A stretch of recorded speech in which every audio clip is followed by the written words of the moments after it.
Alright, good day mga tol. Bali, ngayon lang ulit tayo magkakalikot ng ADB 160 natin, si B3. Ngayon, magpapalit lang tayo ng mga ibang parts sa panggilid natin, tulad ng ito. Itong JVT natin na bola, 17 grams, straight pa rin. Tulad ng dati, unang baklas ko sa panggilid natin. Ito pa rin gagamitin natin, 17 grams. Although, stock pa rin naman talaga yung panggilid natin, wala pa tayo napapalit ng iba. Bukod lang dito sa bola natin. Nagbaba tayo noon dahil nabibitin tayo sa akyatan at arangkada ng ADB. Ayan. Tapos napansin ko kasi almost 48,000 and 4 kilometers ang tinakbo nitong ADB 160 ko. Putpud na yung lining niya, yung clutch lining putpud na. Bali, order tayo ng Daytona na clutch shoe, ultra drive. Ayan, Kevlar and carbon clutch shoe. Bali, clutch shoe lang siya, hindi tayo order ng clutch housing niya mismo. Ilalagay natin clutch shoe mismo doon sa may stock lang. Tapos hindi tayo magpapalit ng bell, bali stock pa rin yung bell natin. Susubukan natin kung magda-dragging ba siya, may slip siya, may dulas. Ngayon, once na may dragging to, ginamit natin, upgrade tayo ng bell naman susunod. Siguro yung naka-regroove na fine groove, yun yung ma-strip ko. Doon meron namang ibang bell na bagay talaga dito sa Daytona. Meron din silang Daytona na bell. Susubukan natin siguro pagka hindi uubra yung stock. Ngayon, pag nasubukan ko na tumagal siya ng ilang kilometro, tinakbo siguro mga 3,000, babalikan ko, i-update ko kayo na kung nag-dragging ba siya, na dapat bagay siya sa mismong may groove na bell. Pero may mga nakita naman ako sa mga ibang nag-upgrade ng ganito, naka-stock pa rin sila. O sabi nila aggressive daw, makapit daw, wala daw slip, wala naman daw dragging. Ngayon, susubukan na natin. Saka na lang tayo siguro mag-upgrade ng bell once na magkakaroon tayo ng problema na kailangan talaga mas ipapare siya sa mga groove na bell kasi mas matigas na siya compare sa stock yung lining na mismo. Ganito mga tol, magtitigas tayo ng center spring 1000 RPM na NCY brand. Ang stock kasi natin nasa 800 RPM lang, kaya ako mag-upgrade ng ganito na 1000 RPM dahil para may dagdag siya sa arangkada at gitna. Kumbaga, mas matagal siyang mag-stay sa lowest speed ratio niya. Kaya mas madagdagan yung arangkada natin. Mas prefer ko kasi yun dahil dito sa lugar namin, sa Commonwealth, yan sa mas masyadong traffic, tas kailangan pag-overtake ka ng mas maganda sa overtake siya. Then, mahilig ako sa rides, lalo na sa mga matataas na lugar. Mas prefer ko yung mas malakas ang hatak niya, may belo talaga siya pataas. Ngayon, dahil mas magaan itong bola natin, 17 grams lang. Bali, ang hinahabol ko ng setup ng ADB natin ngayon ay pang-arangkada and yung gitna lang. Sa top speed niya, hindi naman ako mahilig sa top speed mismo na raklata na mabilis. Siguro lalaruin natin siya sa throttle para maabot natin yung tamang top speed na gusto natin. Hindi naman talaga ako mahilig sa mabibilis na motor talaga mga tol. Enjoy ko lang yung pag-rides ko. Ayun, bali update ko kayo siguro pagka okay yung ganitong setup. Stock lang siya, yung pulley niya wala pa ako nababago ron. Magtitigasan tayo ng spring, itong bola, then magpapalit tayo ng clutch shoe na Daytona. Then to follow na siguro kung kailangan natin mag-upgrade ng bell para dito sa clutch lining na to. Then mag-change oil na rin tayo mga tol. Change oil, ito pa rin yung ginagamit ko, fully synthetic pa rin, tapos gear oil. Tapos then magpapalit na rin tayo ng belt, original pa rin mga tol. Genuine pa rin ipapalit natin na belt kasi mas tumatagal talaga to at mas subok to para sa ADB natin na to. Ito yung Honda Bando pa rin mga tol. Ayun, bali pangatlong palit natin ng belt to. Yung unang stock, tapos yung pangalawa, tapos pangatlo na to nasa 48. Pangatlo na to sakto lang kasi halos 25k dapat nakapagpalit na or 20k nakapagpalit na ng belt. Ngayon 48k pa lang naman tinakbo, kaya sakto hindi natin magpalit. And baka may rigs kasi tayo next month, June, July, August, baka may rides tayo, kasiguran siguro tayo mga tol. Bali, matitest drive din talaga natin, matitesting natin itong clutch lining na to sa kung maganda ba paresa na mas matigas sa center spring kahit stock lang, kung makukuha natin yung arangkada at gitna lang. Bali, samahan nyo ako, install natin itong mga tol. Papakita ko na siguro yung pag kakabit na isa-isa dahil nakita nyo naman yung dating pagbaklas kabit ko ng panggilid ko. Alright, let's go. Alright, tanggalin natin ito sa pulley. 22mm mga tol. Itong sa bell nut nya is 19mm.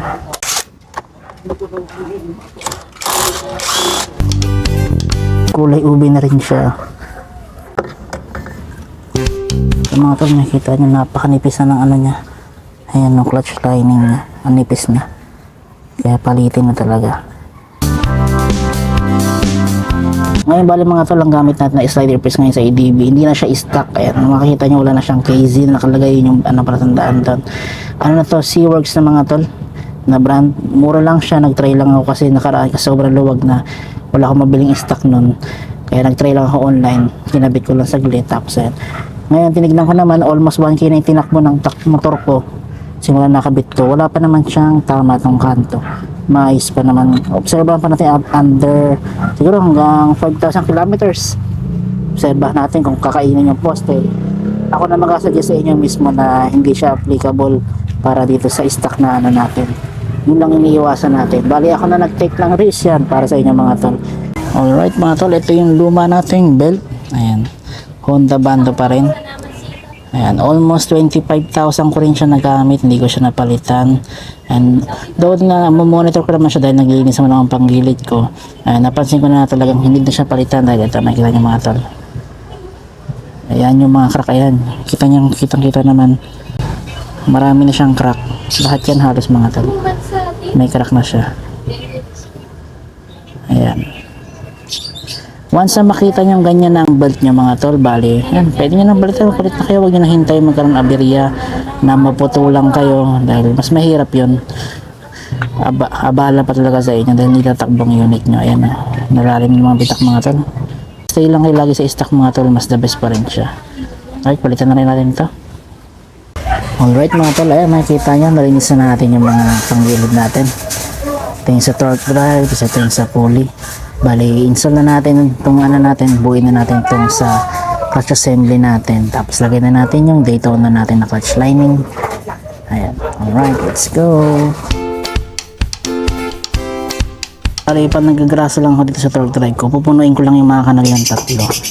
Ayan, punuin nyo lang mga tol para ano, sabi siya, wag nyo sasobrahan ng grasa para maiwasan natin kumalat.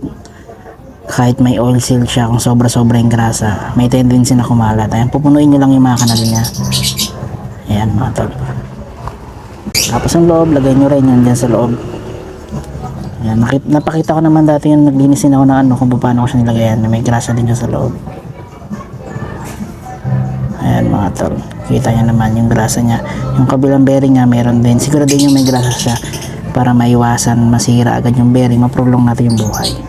Gamit pala natin mga tol grasa na high temp, ayan, kay Gainer 8, ayan mga tol, Gainer 8 na high temp grease. Ito itsura niya mga tol, ayan, blue blue siya. Kahit gamitin mo siya ng halos 10k pataas na, yung kulay niya hindi talaga siya nag-iitim, blue pa rin siya. Medyo magka dark blue siya kasi syempre nagagamit na siya. Pero ito yung talagang subok ko na mga tol, ginagamit ko siya noon pa. Simula siguro mga 10k pa lang yung tinakbo ng ADB ko, ngayon 48 na. Ito pa rin yung gamit yung grasa. Lagay ko rin sa description itong mga tol. Ngayon mga tol, lalagyan natin itong tatlong poste ng konting grasa. Ayan, after natin lagyan ng konting grasa yung mga poste nya, lagay na natin yung clutch damper. Alright mga tol, bali ito yung pinalitan natin ano, clutch lining. Ayan, sobrang nipis niya na, kung makikita nya. Tatlo, manipis na talaga siya. Ayan, mapapansin nyo yan na matagal na siya mag-engage. Kumbaga may pigana kayo sa silinyador nyo bago siya kumagat sa bell, lumapat. Ayan, medyo lalakas na yung konsumo ng gasolina nyo, minimal lang naman. Ayan, manipis na siya, kaya naisip ako magpalit na. Ngayon ang ipapalit natin ay itong Daytona Kevlar and carbon clutch. Compare natin sa ano, syempre hindi, mas makapal na to bago yan. Diba, hindi see the difference. Ayan, manipis na siya at makapal-kapal to. Saka yung haba, ito yung sinasabi ko sa inyo kanina. Ayan, pag kinompare nyo siya, mas mahaba na siya. Ayan yung ano niya, pang NMAX tong ano na to mga tol. Pwede rin siyang pang ADP. Ayan, sila difference ang layo niya mga tol. Makikita natin mamaya yung ano, lapat niya. Alright, ayan, ang laki ng difference mga tol. May dagdag siyang, ayan, half inch din siya. Ito 1 inch tong sa kabila. Oh. Ayan yung difference. Alright, salpak na natin tong bago nating clutch lining or clutch. Ito nga ganun. Ayan. Smooth na siya once na may grasa. Ayan.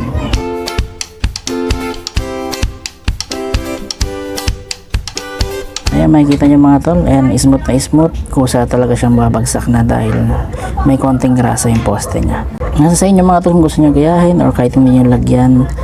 Marami din nagsasabi na hindi na dapat lagyan. Nagkakaroon lang daw ng alikabok pagka nilagyan ng Pero sa akin matagal ko nang ginagawa to sa Mio ko pa na may grasa talaga siya.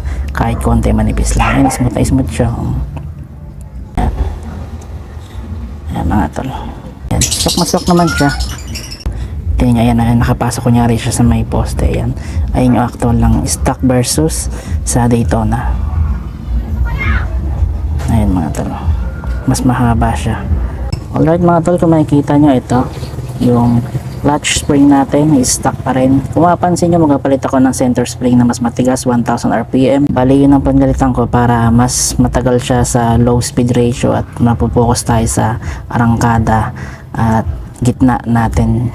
Ayan, bali ito kaya mas pinili ko siya na stock pa rin para konting silinyador ko pa lang kahagat na agad siya, kasi pagka mas matigas kailangan mo pa mag-effort konti na laliman yung silinyador mo, mas marami siyang ikot, kukonsumo siya ng gasolina. Pero ang kinaganda lang nun ay pagka engage siya sa bell, mas malakas ang arangkada niya, talagang dumadamba. Ito naman normal lang siya, parang stock pa rin na pagka mo na kahagat agad siya. Bali, ganun pa rin yung konsumo ng gasolina niya. Parang yun ang mas prefer ko kasi mahilig lang ako sa adventure, hindi ako mahilig sa racing.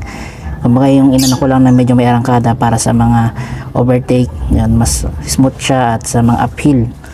Yan, kabit na natin tong clutch spring natin na stock.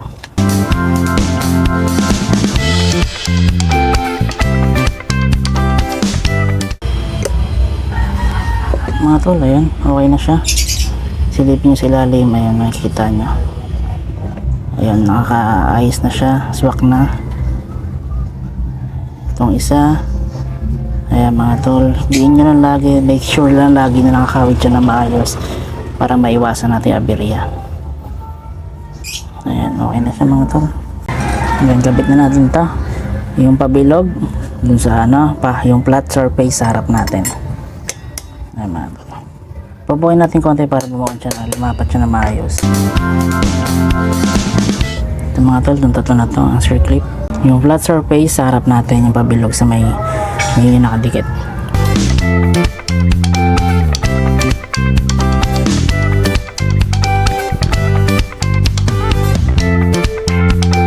Alright mga tol, nalagay na natin. Okay na siya. Ayan na yung bago nating clutch shoe. Ayan, kung makikita nyo sa stock natin, ayan, mas makapal na siya. Ito mga tol, makikita nyo ipapalitan ng center spring. Ito yung stock na 800 RPM. Then ito yung NCY na 1000 RPM mga tol. Ito natin. Ayan, may sticker po siya sa loob. Ayan. Compare natin siya. Yung haba niya. Mas mahaba pa rin mga tol. Itong NCY, mas mahaba pala siya. Kasi nagdagdagan siya ng tigas eh. Ito yung 1000 RPM sa kaliwa, then itong sa right stock 800 RPM. NCY Vario 150 4.3 and 1000 RPM. Swak siya sa ADB mga tol, itong sa Click 150i. Ayan, na NCY 1000 RPM. Lalagay ko na rin sa link itong mga tol para ma-check nyo kung gusto nyo gayahin, pwede. Ayan, huwag na rin kakalimutan lagay itong plastic na ito mga tol. Ayan, swak lang siya mga tol. Meron din siya sa ilalim yung bakal niya mismo. Gamitin nyo ng paa mga tol, tas push nyo lang ng kamay nyo. Ayan, tapos itong lock natin, hindi na bibitaw yan mga tol. Ayan, okay na yung mga tol.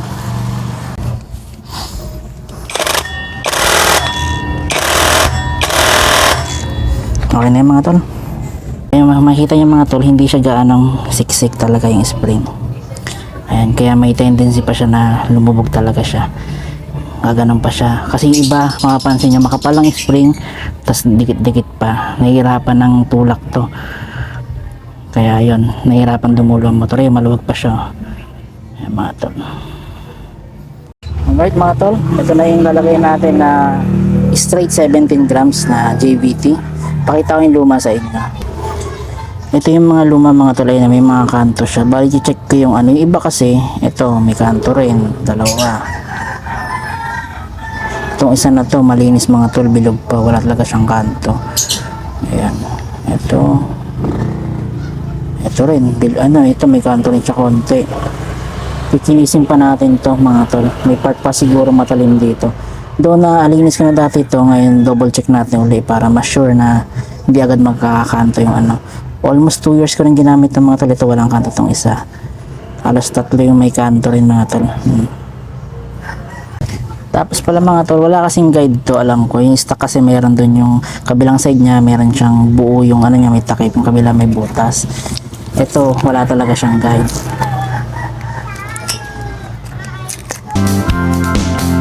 Ayan, nababasa natin kunyari yung JVT, saka natin siya lalagay pa ganyan.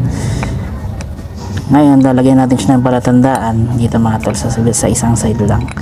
Dito siguro, lalagyan ko siya ng pentel pen dito para next na linis natin, alam ko kung paano siya nakaporma na nilagay ko dati, ganun. Yun lang, para sa akin lang, ngayon nasa sa inyo. Kasi halos same lang siya mga tol.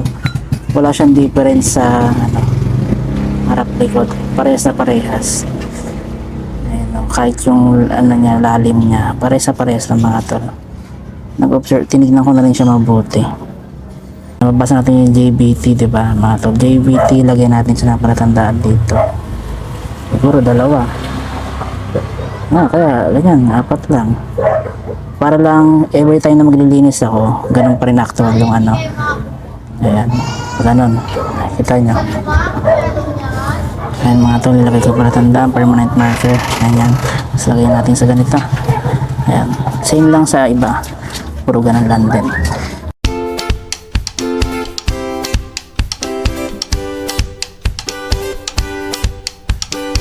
Okay, so yung mga palatandaan, lahat siya nandito sa may kanto na to, sa left side, sa pababa siya. Kung titignan nyo pa ganito, ayan. Ganyan lahat mga tol. Bali, yan lang yung ano ko, palatandaan ko lang. Pag ito yung maglilinis ako, na pag ganon, ayan, tama na yung lagay ko. Lagi nandito yung may mark ko. Para hindi siya magbabago-bago. Ngayon, kakayudin pa natin ito mga tol. Ano yun natin? Grind rin natin konti para ma-sure na makinis talaga siya. Alright mga tol, gamitin natin siya ng mini grinder para mas makinis natin yung part na ito. Ganito lang gawin natin.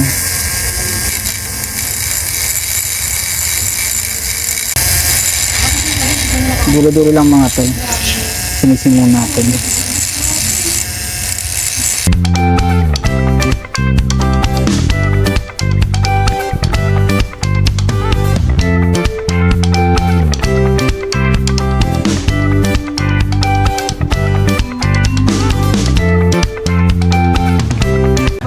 Ngayon okay na mga tol, makinis na siya. Okay na, install na natin siya ngayon.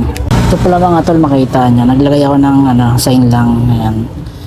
Para pagka in-open ko ulit ito sa sunod, malalaman ko kung saan yung part na nagkakakanto yung bola. Para mas ma-determine ko kung saan yung may matalim na part pa rito. Ayan, diyan ko sinusubukan yung mga tol. Kasi nakaraan di ko ginagawa yan. Meron kasi yung bola na may kanto. 3 yung may nagkakaroon siya ng kanto. 3 yung wala. Ngayon, dinandaan ko siya para, ayan, yung positive, tatapat na ganon. Ayan, sa akin lang to, for preference ko lang to, para alam ko kung saan yung bola na magkakaroon ng kanto. Kung dito ba, ganon. Alam ko na. Susunod na pagbukas ko ulit, masi-check ko siya. May install ko na to, then pakita ko na sa inyo pagtapos ko na nakabit lahat. 59 Newton meter mga tol. Ayan, 59 Newton meter para sa pulley nut.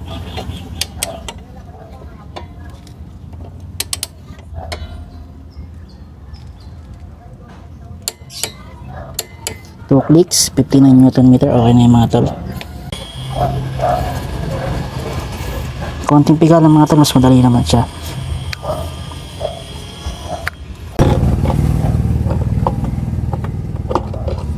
Yan, usas pumasok na siya, okay na yung mga tol. Kasi ito maluwag pa to. Wala pa tayong groove ngayon. Tetesting natin itong Daytona na clutch lining kung ubra ba siya dito sa stock bell lock.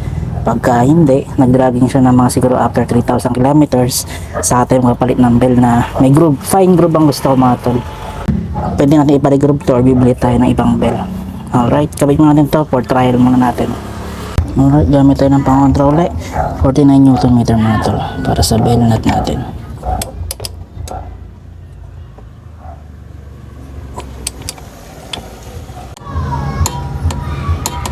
Nm.